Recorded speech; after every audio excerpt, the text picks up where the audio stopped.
So you want to be a project manager. You've got no formal project qualifications. You've not really got a lot of experience. Where do you even start? That's where I started, and so can you. In this video, we're going to break down some practical advice you can implement to help you move towards your dream job.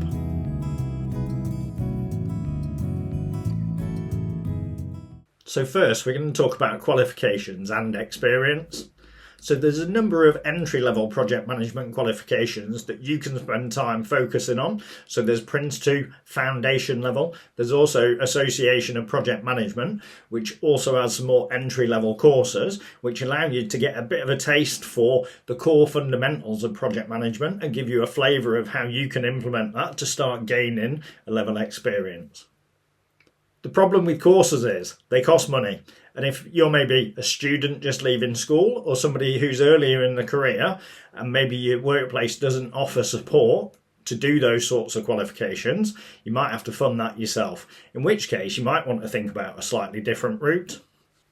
So project management, as I described in my What is Project Management video, I'll pop a link up in the top corner, is basically any situation that we can define the project has a clear start, middle and an end.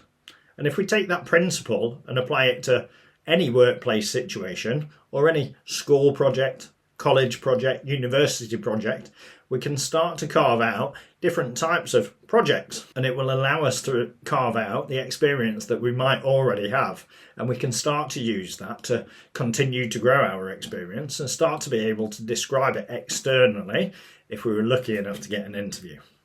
So when it comes to experience, I like to use the STAR method. This breaks down the situation that I took part in, the task that I completed, the action that I took personally, and the result that it generated. When I'm interviewing candidates for roles, and equally when I'm being interviewed for roles, I try and frame all of my answers around the STAR method. Now, the STAR method's also equally great for understanding our experience overall, and I'd highly recommend that you practice thinking about how can you pull out the situation, the task that you drove or owned or helped a team around, the action that you took, and that's really important. What did I do? And then the result, what was the outcome? Whether that was money, whether it was implementing a new process, whether it was the outcome of the project at university, etc., etc. It's really important. It's a great piece of practice to try and focus in on that STAR method.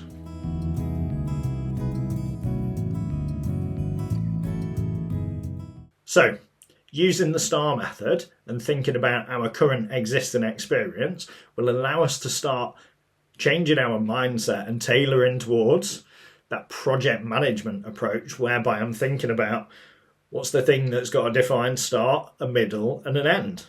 So it could be that I've been asked to own a piece of work and pull together a team. So I might pull together a few colleagues and start to understand what's the piece of work that we need to do, how are we going to do that and share it out amongst us, what's the outcome that we're aiming to achieve, and then how often do we catch up to track progress? And then ultimately, when we achieve it, what does that look like? So what I just described there was a project. And using the STAR method will allow you to understand your part and the part of the group to deliver the project. And that's really great for you to be able to become much more confident in being able to talk about project management.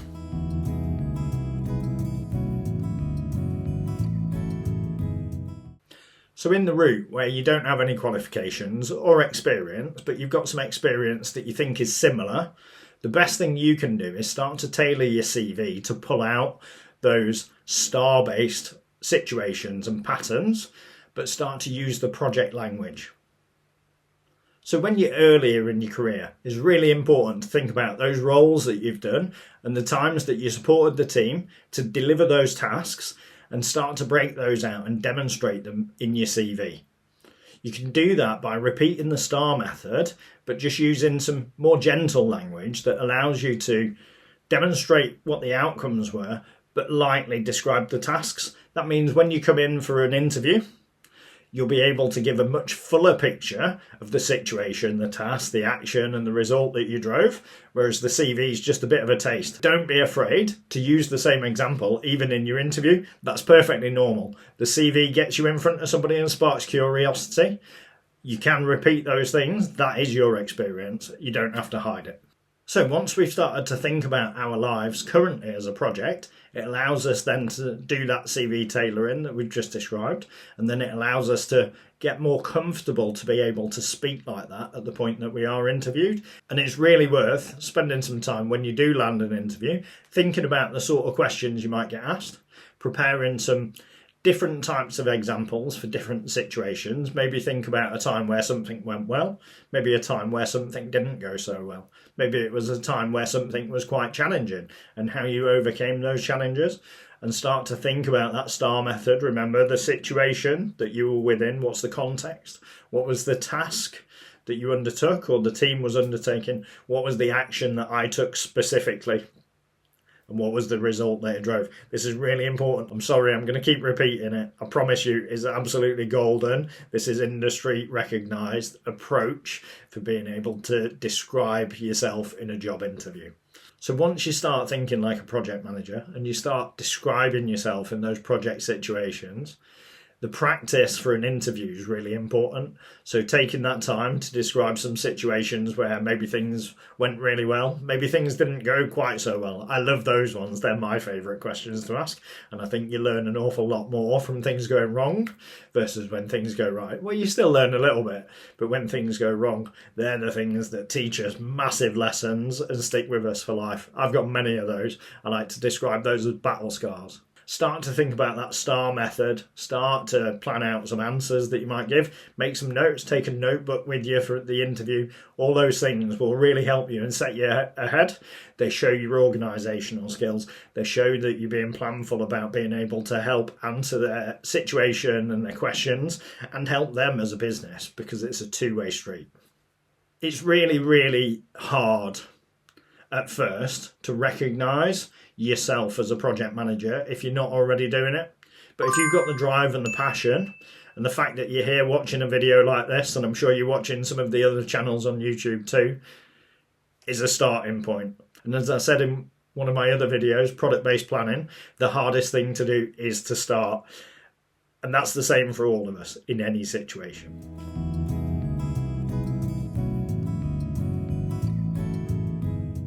So making that start, thinking about ourselves as a project manager, starting to tailor our CV and describing ourselves as a project manager is the things that's going to get us ahead.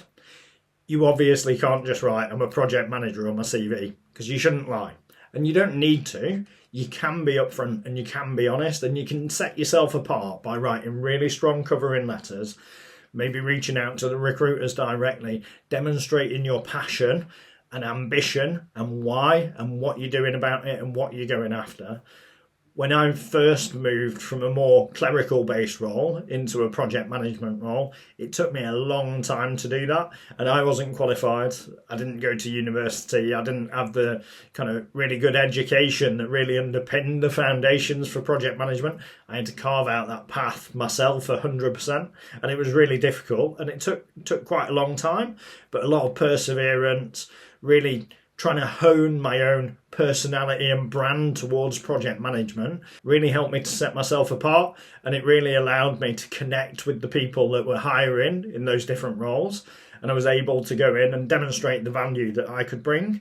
But equally, I brought a lot of passion because I had to spend so much time putting myself out there, facing rejection, picking myself back up, dusting myself off and going again.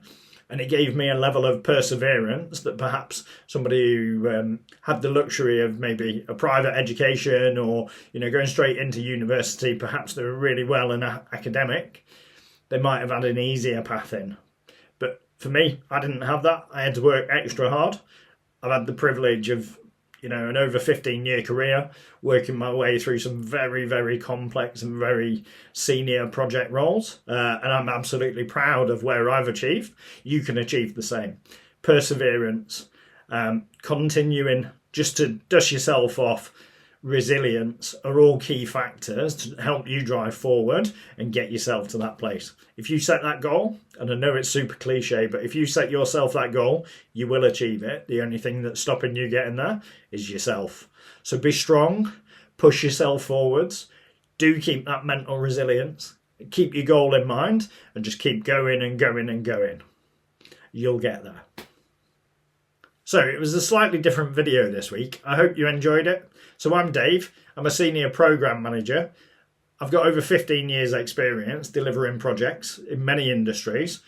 I'm mainly focused in technology. I hope you found this useful. I'd love it if you drop me a comment below. Let me know what you liked about the video, perhaps what I could improve. I'm always looking to improve too. As always, I'd love it if you like and subscribe and follow along for more videos in project, program and delivery management. So that's all for this week. I really appreciate you joining me. From chaos to clarity. I'll see you next time. Take care.